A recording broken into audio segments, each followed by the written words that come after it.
This video is brought to you by Squarespace. The idea of an Olympic mascot is relatively new. We've only really had them for about 50 years. And while most of them started simple enough as like a little cute animal, they quickly escalated into strange and wild creations of the host nation's essence, culminating in the 2024 Paris Olympics mascot, a hat with legs. That's right, it's an anthropomorphic red hat with legs and arms, like the one I'm wearing on my head. I wish I could say that was the weirdest one, but it's far from it. So grab a torch and start jogging. We're about to go down the long line of every Summer Olympic mascot.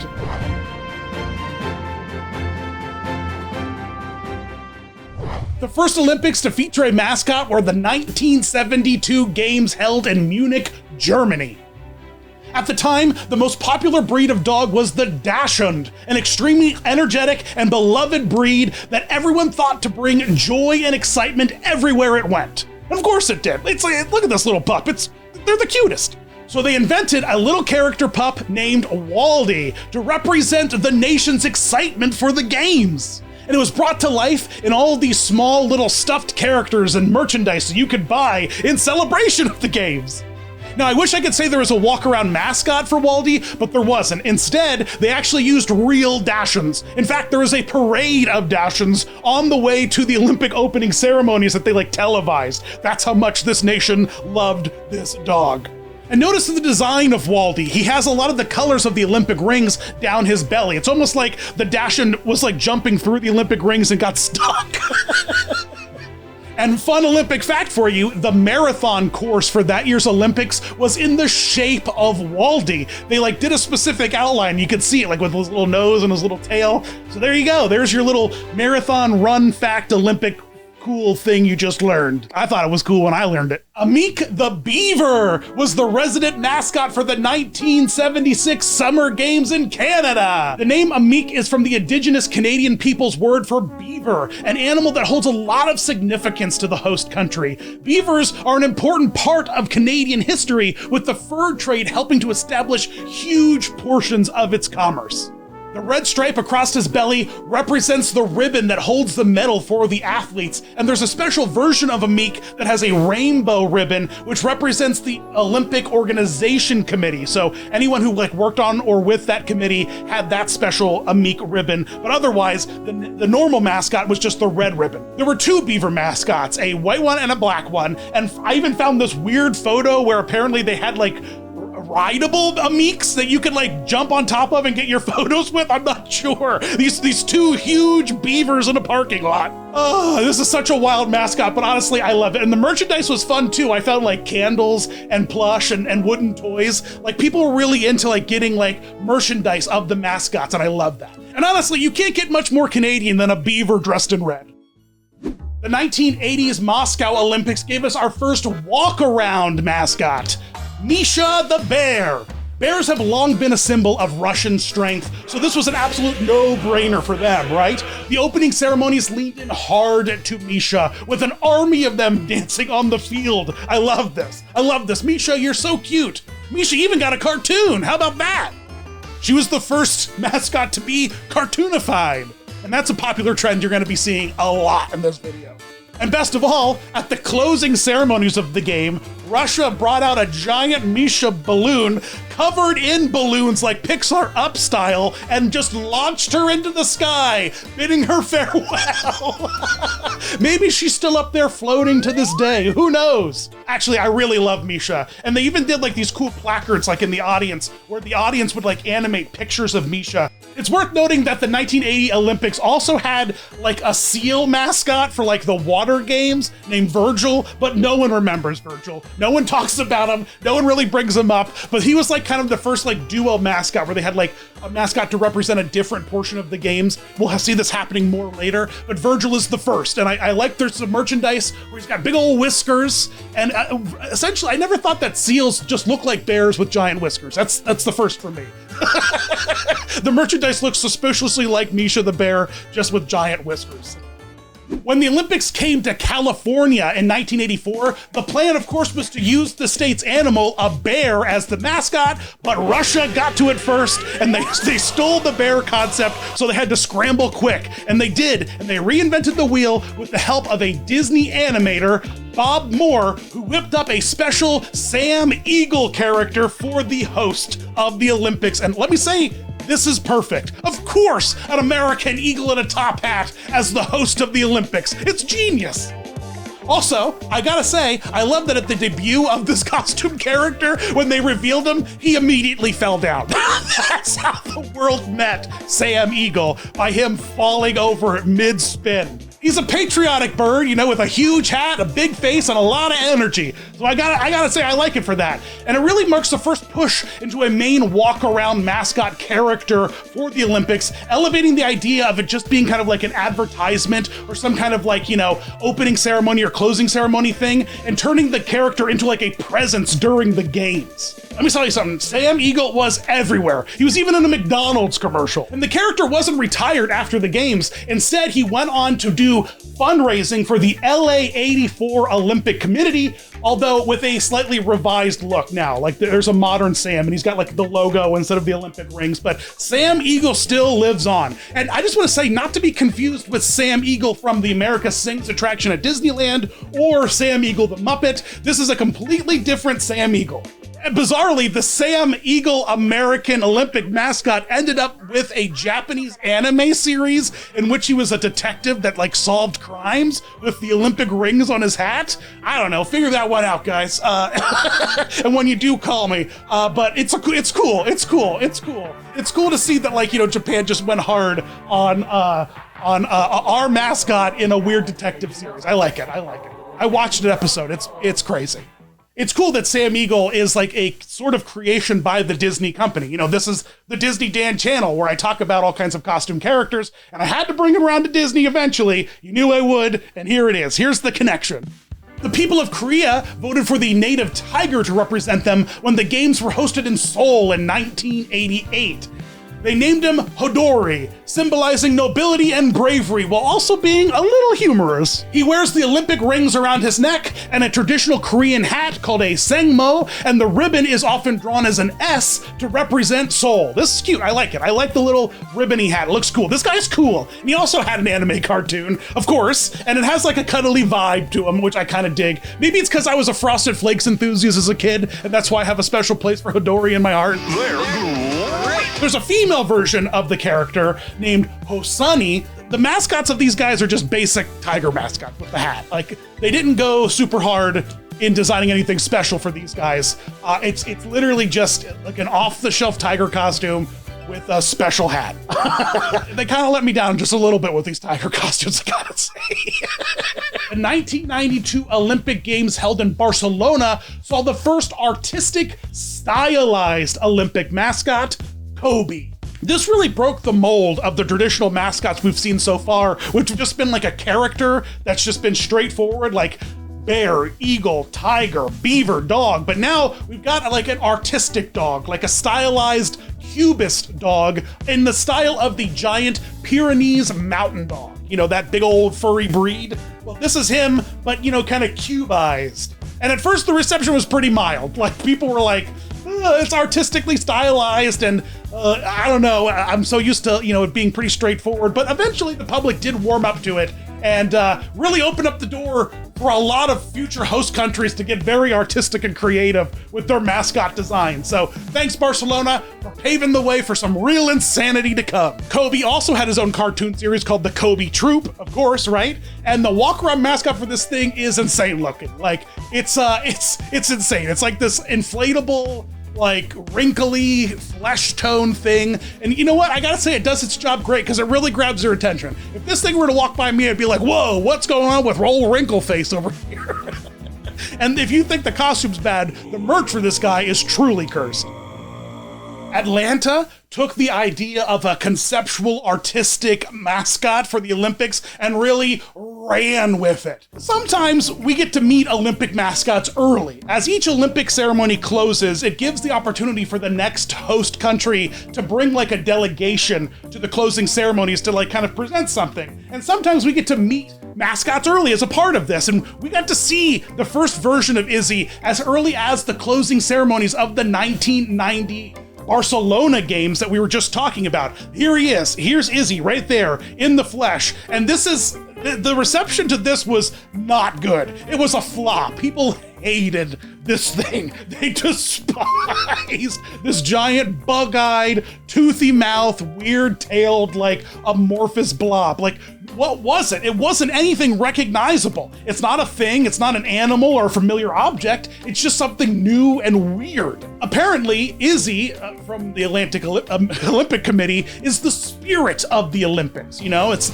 like the spirit of competition. Atlanta did everything they could to make us like this guy, including completely redesigning the costume for the 4 year later opening ceremonies after the Barcelona games, where everyone was like, you know. Cartoon Network had a full animated special for this guy. We designed a video game for him. He was in cereal commercials. He even had a Thanksgiving Day parade balloon. Izzy Pogs, I remember. He's back! In pod form. But none of it worked, man. We all hated him. I specifically love this one news clip I found where this kid buys a plush of Izzy and he's like, what, $15? And for a stuffed Izzy, the Olympic mascot? $15. $15 for that? For this, yeah, for my little sister. I think it's kind of, they're gouging a little bit. Izzy now lives on in infamy as one of the worst mascots ever. Or maybe one of the best, or the oddest, I'm not exactly sure. But we all remember Izzy, the Atlanta Insanity mascot. And this might take the cake as the weirdest one, but I don't know. The things are about to get even weirder. This is actually a perfect spot for me to mention that I actually had the chance to interview someone who helped work on Olympic opening ceremonies from this time of the Olympics in the late 90s. It's incredible. His name's Dave Cobb, who's gone on to be a legendary theme park creator, helping to work on the Men in Black ride of all things. And so head on over to my new podcast, Fun, to check out a nice little long talk about the Olympics and the Paris opening ceremonies with Dave Cobb, someone who's actually worked on opening ceremonies himself. Just a little plug for my new podcast. Fun. Sydney came in strong with its trio of mascots for the Olympic Games in 2000. In fact, this is the first official trio of Olympic mascots, so that's fun. Meet Sid, Ollie, and Millie. Sid, the duckbill platypus, of course, referencing Sydney, the host city. Ollie, the kookaburra, of course, for the Olympics. And then Millie, the anteater, for the new millennia. I love it. Together, they represent land, sea, and sky. This is great. This has got like all kinds of levels of like detail and like, you know, Inception Olympic facts in it. You know, they're a trio, their names all represent something, they all individually represent something. I like this. This is cool. This is tasty. They're pretty cute, but the mascots themselves, specifically the costume character walkarounds, are like zoo mascots, if you ask me. They don't feel like extra. They don't feel like heightened. They feel very, they feel like zoo mascots. I don't know. It feels like I could just go to the Philadelphia Zoo and meet these guys, you know? I like how it was intentionally decided amongst the people of Australia that they would not use a kangaroo or a koala as the mascots for the Olympic Games. Like, that was a point I saw mentioned several times as I was researching these guys. So I think that's kind of cool, Australia. Hats off to you, mate. Ultimately, I kind of like these guys, and it felt like a nice reset from some of the insanity we had just kind of dealt with Izzy. This felt very grounded and real, and very welcomed with the new millennia. We're all finally dodged bullets from that Y2K. We're all relaxing, enjoying the Olympics, and now we have three cute, cuddly guys to cheer on. I like it. And also, it's just fun to say kookaburra. To connect the old world with the new for the 2004 Olympic Games, the people of Athens literally summoned Greek gods. Meet Phevos and Athena.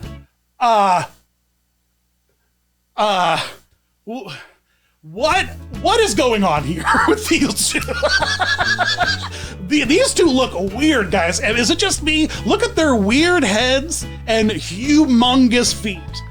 Something's going on, and I need to find out what. Well, these siblings are designed to represent an ancient Greek terracotta doll called a Didata, used by children to play, giving the games a playful mascot with deep roots in Greek history and explaining their bizarre design and shape.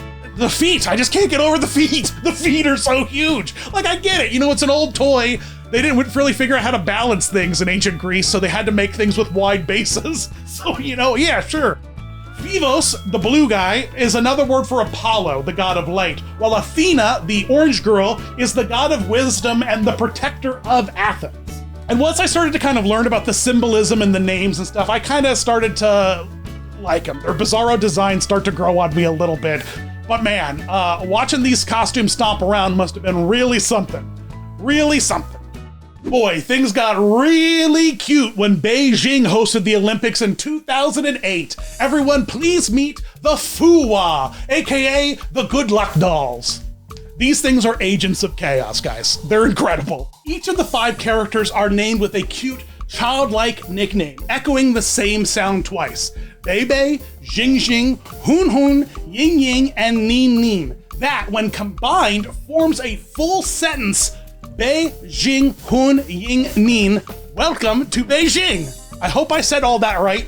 The group all represents the elements and brings wishes of prosperity and good luck to the games. Bebe is a fish representing the water, Jing Jing is a panda representing the forest, Ying Ying is an antelope representing the earth, Nin Nin is a bird that represents the sky, and lastly, Hun Hun is a child of fire, born of the Olympic flame. Whoa, that one's pretty cool. I like that one a lot. And honestly, some of these are my favorite designs so far. They had a cartoon series, which was super cute, tons of merch, and a huge cult following. Everyone loved these guys, and how could you not? They're just adorable. They're just adorable, roaming the Olympic Games, being truly agents of chaos, like bouncing off of each other and stuff. Really hyping up the audience. I love these guys. The FUWA are cool. Okay, enough cute traditional animals. Let's get weird. We've gone back to the truly bizarre mascots with the London Games in 2012. Buckle up, folks. Meet Wenlock. Named after the much Wenlock Games that partially inspired the modern Olympics that we know and see today, he was born from the last drop of steel used to build the Olympic Stadium and has a black London cabbie light as a forehead, and his eye is the lens of a camera, always watching, always seeing, broadcasting the games to the world. And his head is shaped like the Olympic Stadium from that year. Wow, that's a lot to digest, whatever kind of monstrous cyclops this thing is. I love it. They had all kinds of weird CGI animated shorts for this year's Olympics, taking advantage of the fact that he's supposed to be like this shiny chrome boy. He's supposed to be like this shiny metal thing. He has a partner, Mandeville, the one in blue, who's the mascot for the Paralympic Games for that year. And while these might be some of the more wild mascots, I kind of like them. I like the silhouette. They're very much what they are. There's no mistaking them for anything else. And together, they bizarrely look like a pair of eyes that are like looking around, and I kind of dig that. I think that's kind of like a cool, perhaps unintentional, perhaps intentional design. I just, the drama of it all. Born from the last drop of steel. From the Olympic Stadium. Like, what is that even supposed to mean, the last drop of steel? What? We went back to our animal mascot roots when Rio hosted the games in 2016 as we gathered together all of Brazil's native animals into one creature, Vinicius.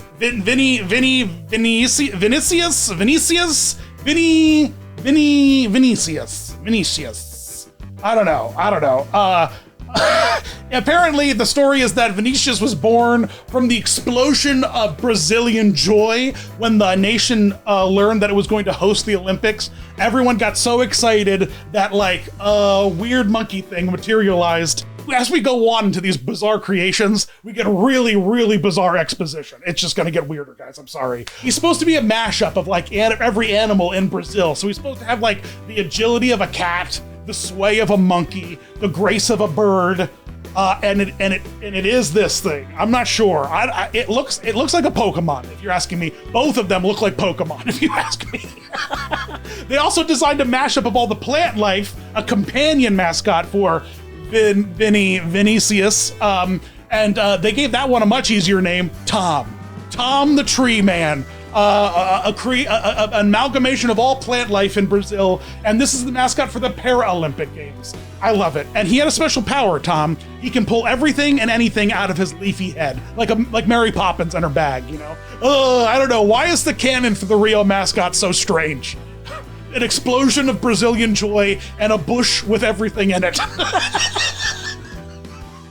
The future of all eternal hope was embodied in the 2020 Tokyo Games mascot. Meet Miraitowa. The futuristic, bright-eyed anime mascot featured the traditional Japanese Edo check pattern on his face and body, symbolizing both the old ways and new innovation. He's cute. I like this guy a lot. I like his little check pattern. It's very eye-grabbing, you know what I mean? He looks like the finish line of a race. Using his powers, Miraitowa can teleport almost anywhere in an instant and has hyper-intelligence. Of course he does. And a strong sense of justice, which is included in every description of him, which I thought was really funny. He's super athletic, he's super smart, he can teleport anywhere, and this guy has the strongest sense of justice you've ever seen. And this is so on brand for a Tokyo mascot. I mean, it feels so sleek and modern and rooted in tradition, while also being very proud and very full of honor and justice. There's also a pink mascot created for the Paralympic Games, Somaiti, who uses her powers of telepathy to encourage hard work and joy. Together they make a cute combo. So one of them has a strong sense of justice, and then the other one can read his mind to get the sense of justice, I guess. I don't know. It's so strange. One can teleport, one can read minds. It's like the X-Men over here. Well, for the people of France, there's been one symbol that has stood out to them for decades. A country that has seen revolutions and has sought freedom time and time again with one symbol on their heads. This guy, the Phryges, the Phryges, the red hat, the Les Miserables. There's that lady. There's a one painting with the lady and she's holding a flag, she's wearing it. And then there's other guys who wear it and other things. France. There's been lots of places with important hats. Why did you decide to make your mascot a hat with a face? I love it so much. It's so crazy. It's perfect. It's just perfect. It's just must be one of the most wild things ever. And I love it. It's a symbol of French freedom, and I'm here for that. Ring free, France, it's great. Thanks for helping America in the revolution. Hats off to you. You got a great tower over there. But what else is there to say about a sentient French revolutionary cap? Other than I wish I could hug it. I wish if you were in France and I know they have hats and they have plushes of these guys. I need them. Send them to me, please. All I want to do is wear on my head a sentient hat. It's like the sorting hat in a way, you know what I mean? But it puts you into whatever Olympic game you're good at. You wouldn't already know showing up to the Olympics. It's not like the Hogwarts house. It's I don't know what sport I'm good at. You've been training your whole life as as a triathlete or whatever, and the hat puts on, it's swimming! Look, in this day and age, to build a website, you don't need to be some specifically designed Olympic mascot character to have an extra strong skill set in web development. Nah, you just need the powerful tools from today's video sponsor, Squarespace. When I needed to create a website for all my great Disney Dan content, I was able to find an amazing template from their huge library of web designs. With Squarespace's flexible, professional website templates, I was able to customize my look, update content, and add features that fit all my needs. Plus, it looks incredible across all types of devices. Check out how detailed you can get. I just changed the footer of my website from this wiggly block thing to this vibey lava lamp thing. It has excellent vibes. If you just want a vibe, just come to the bottom of my new website. But it gets even better thanks to their next generation website design system, Fluid Engine. It's truly mind-blowing because it's like a drag and drop website design system that you can use on web or mobile. I can customize every detail. Create a community on your Squarespace website with fully integrated commenting systems that support threaded comments, replies, and likes. Use their powerful blogging tools to categorize, share, and schedule your posts too. Extend Squarespace's already powerful e-commerce capabilities with Squarespace extensions. These new third-party tools can help you manage your inventory, promote products, streamline bookkeeping, reconcile and file sales tax, and ship items across the globe. If there's an Olympic medal for website design, Squarespace would take the gold, baby. They're the fastest. You just gotta like type in whatever ID you have and bing, bang, boom, you've got a new website. Go to squarespace.com for a free trial, and when you're ready to launch, go to squarespace.com/DisneyDan to save 10% off your first purchase of a website or domain. Well, there you go. There's the nice long history of every Summer Olympic mascot that we've had so far, and I haven't even covered the Winter Olympics, but we'll get there in 2 years or so. I don't know, whenever the next Olympic, it's in 2 years, right? Yeah, we'll talk about that in 2 years when it's cool. But right now, it's hot. Summer Olympics, baby. Let me know if you had the chance to check out any of these Summer Olympic mascots in the comments below or across all the holy social medias. I love hearing from you and hearing your stories about interacting with the characters I talk about here on the channel. Oh, hey, it's my patrons. Hey, patrons, what's going on? Thanks, patrons. Thanks for helping me. You know, thanks for supplying me with cool. Look, I got like a cool sport, like a Disney sports jersey. That's cool. And I really wanted to like have a red. I couldn't find a red hat anywhere, because, you know, it's the summertime and no one's really selling winter hats. But I found this one, so that's good. And fun fact, which I didn't talk about, it's a Daredevil Punisher reversible beanie. I don't know. I just needed a red hat that kind of was like the right color, and this just fit the bill, baby. And I look ridiculous.